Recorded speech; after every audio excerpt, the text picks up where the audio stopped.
সামনেই দুর্গাপুজো, লম্বা ছুটি। বহু ভ্রমণপ্রিয় বাঙালি রাজ্য এবং দেশের বিভিন্ন জায়গায় বেড়াতে যান এই সময়। হাতে কম সময় থাকলেও কারো কারো গন্তব্য হয় সুন্দরবনও। বিশ্বের সর্ববৃহৎ ম্যানগ্রোভ অরণ্যের সাক্ষী থাকেন পর্যটকরা।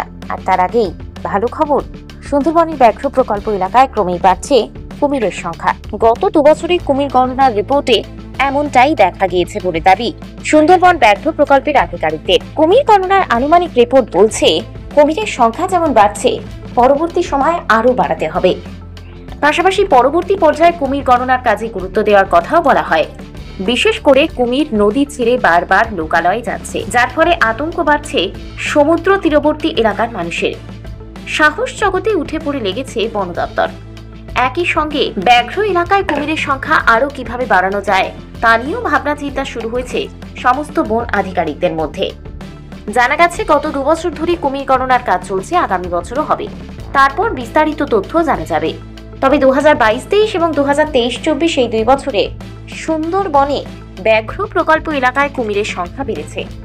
বন দপ্তরের পরিসংখ্যান অনুযায়ী 2022-23 সালের গণনায় মোটামুটি 110 থেকে 132 এবং 2023-24 সালের গণনায় মোটামুটি 120 থেকে 140টার মতো কুমির দেখা গিয়েছে সুন্দরবন ব্যাঘ্র প্রকল্প এলাকায়।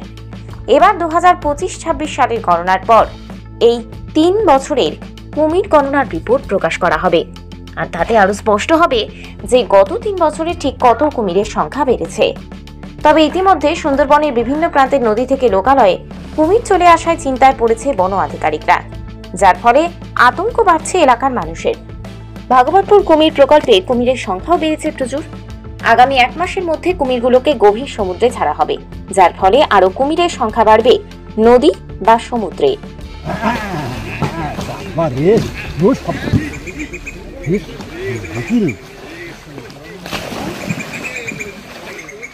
প্রাকৃতিক দুর্যোগের এটা আমাদের আবহাওয়া দপ্তর থেকে জানানো হয়েছে এবং আমাদের চারিদিকে যে ম্যানগ্রোভ লাগানো হয়েছে তার পরিদর্শনের তার কী কী আছে সেই সব এলাকা আমি পরিদর্শন করছি। হ্যাঁ, নতুন মুখে পুজো দিয়ে এবার আমাদের যে দপ্তরের যে বিভিন্ন জায়গা আছে সেই জায়গাগুলো পরিদর্শন করছি এবং বর্ষার তার কী ভয়াবহ রূপ আছে, কতটা ম্যানগ্রোভ সেখানে নষ্ট হয়েছে।